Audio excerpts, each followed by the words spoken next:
بسم اللہ الرحمن الرحیم۔ ناظرین، 159 پیج ہے اور ویلاگ نمبر 5 یعنی آج کا 5واں اور آخری ویلاگ ہے، میدان جنگ میں یاد الہی، یہ ہیڈنگ ہے اس کا۔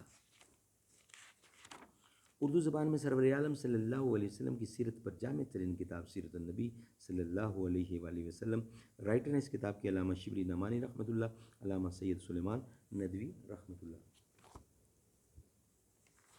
بسم اللہ الرحمن الرحیم، الحمد للہ رب العالمین، والصلاة والسلام علی رسولہ محمد وعلی آلہ واصحابہ اجمعین۔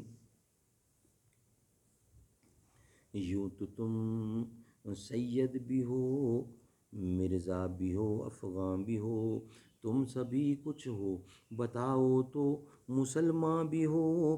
تحسین میری ان کو دعائیں لگیں لاکھوں، جو خود کو کسی دل سے اترنے نہیں دیتے۔ کم ظرف ہیں وہ جام چھلک جاتے ہیں، جن سے ہم اپنا بھرا دل بھی چھلکنے نہیں دیتے۔ سچ ہے کہ وہی لوگ میرے دشمن جاں ہیں، جو لوگ مجھے جاں سے گزرنے نہیں دیتے۔ ناظرین، آج کا 5واں ویلاگ اور آخری ویلاگ، صفحہ 159، 159۔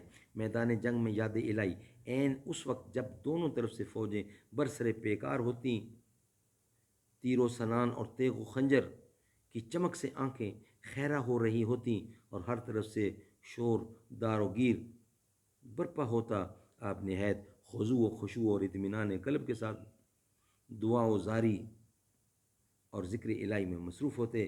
سپاہی شجاعت کے فخر و غرور سے پیشانیوں پر بل ڈالے ہوئے دشمنوں کے مقابلے میں ہوتے، لیکن خود سپہ سالار کی پیشانی زمین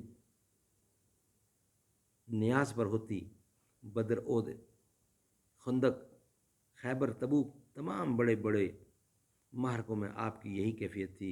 معرکہ ہائے جنگ میں سپہ سالاروں کو اپنے بہادر سپاہیوں کی قوت پر ناز ہوتا، لیکن اسلام کے قائد اعظم کو صرف خدائے ذوالجلال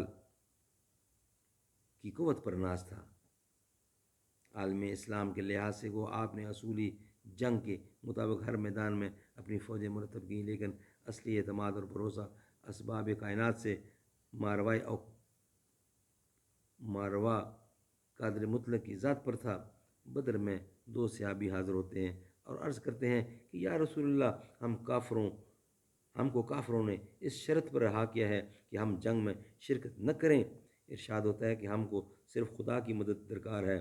بدر کا میدان خون سے لالہ زار ہو رہا ہے اور خشوع و خضوع سے دونوں ہاتھ پھیلا کر بارگاہ ایزرد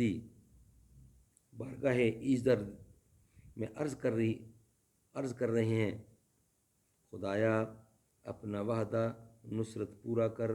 محویت اور بے خودی میں ردائے مبارک کندھے سے گر پڑتی ہے اور آپ کو خبر تک نہیں ہوتی۔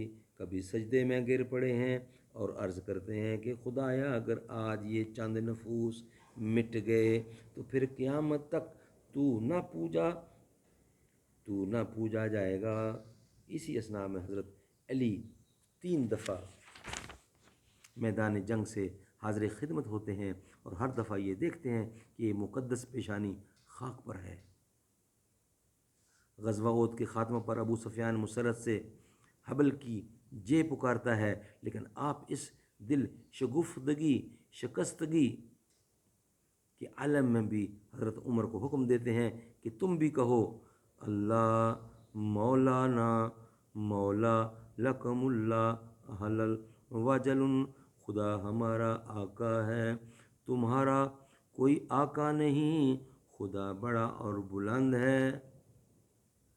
غزوہ احزاب میں آپ خود اپنے دست مبارک سے خندق کھودنے میں مصروف تھے اور لب مبارک پر یہ الفاظ جاری تھے، اللہم لا خیر الخیر الآخرۃ فبارک فی الانصار و مہاجرہ، خدایا بھلائی صرف آخرت کی بھلائی ہے، انصار اور مہاجرین کو برکت عطا فرما۔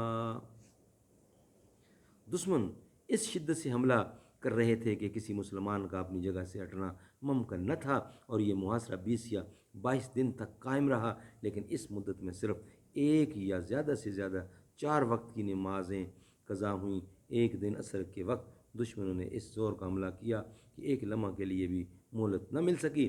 آخر عصر کا وقت ختم ہو گیا، آپ کو سخت رنج ہوا۔ حملہ رکنے پر سب سے پہلے باجماعت نماز ادا کی۔ اللہ تعالیٰ سمجھ دے۔ انشاءاللہ آج کے 5 ویلاگ کمپلیٹ ہوئے۔